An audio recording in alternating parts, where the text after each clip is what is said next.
Okay, so now we're going to get into the sandbox. And rather than go through the sandbox directly, I'm going to give you a taste of what the sandbox is going to look like. Now we're going to create a very simple number guessing game. Okay, and so here are a few things to keep in mind. What we want to start with is maybe some numbers to provide a range for us to guess between. Okay, so I'm going to go between 1 and 10. So those are going to be my numbers to guess between. Now I'm going to have the computer come up with a secret number. And there's a really handy utility in Python for having the computer come up with a number. And it's called the random library. And the random library is a library that you can import. It's a standard part of Python, just like Turtle is, but you have to import it because it's an add-on. So if I want to import random at the beginning, then it gives me access to the random library. And the function in the random library that I'm interested in is called randint. So I'm going to type random.randint. And this function in the random library takes 2 arguments. Now, randint will generate return, that is, an integer that is between a minimum and a maximum. So you have to give it the parameters, the arguments, int min and int max. Now, if I do this and just print the secret number, every time I run this, it's just going to randomly generate a secret number between 1 and 10, inclusive of those, by the way. So it will include 1 and 10 as possible numbers. So there's my secret number. Now I'm going to hide that because it's not a great number guessing game if I tell you the number ahead of time. But now I'm going to print welcome to my guessing game. And I'm going to align that in a line of 60. And then I'm going to say int guess equals, right? I'm going to say int because we have to compare an int to an int.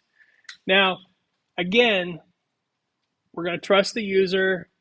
Bad idea for production, but we're very, very close to the point where we can say, hey, that's not good input. Let's try again. We're just not quite there yet, so we're going to trust them just a little bit longer. And I'm going to put input inside here, and I'm going to say, let's do an F string here so I can do that. Give me a number between int minimum and int.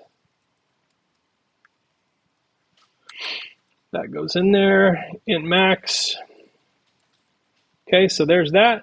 It's going to change it to an int on the fly. And then what comes next? I have the computer's secret number and I have the user's guess. If, right? Yeah, so I'm going to say if int guess is equal to int secret. In other words, if they're the same, then I'm going to say print you guessed correctly.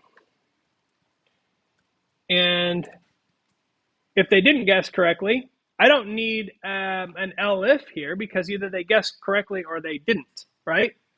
So I'm just going to say else print you didn't guess, right? The number was int secret. So we'll tell them the number so they don't think we're cheating at the end. Of course, we could still cheat, I guess, but there we go. So that is the whole code. If I condense it just a little bit, it'll all fit on one screen there. So this is my guessing game code. Let's run it. See how it works. Welcome to my guessing game. Give me a number between 1 and 10. I'll go 5. You didn't guess right. The number was 3. Now, this is a pretty easy game. If I wanted to, I can change the difficulty really easily, right?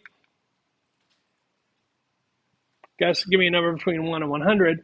That's the benefit of using variables for the minimum and maximum, is that I can use them throughout my code very easily, but I can also change the difficulty really quickly. So I guess a number, the number was 24. So that is a very, very simple guessing game. And the sandbox for today will walk you through the steps of doing that. So you can follow along with the video. You might have been following along right now. But this will walk you through the process of just setting up a very simple if and else. Now, for an added challenge, here's an extra challenge for you. I want you to try to figure out if you can tell the user whether their guess was too high or too low. I'll give you a hint. It will require you to use an elif in there.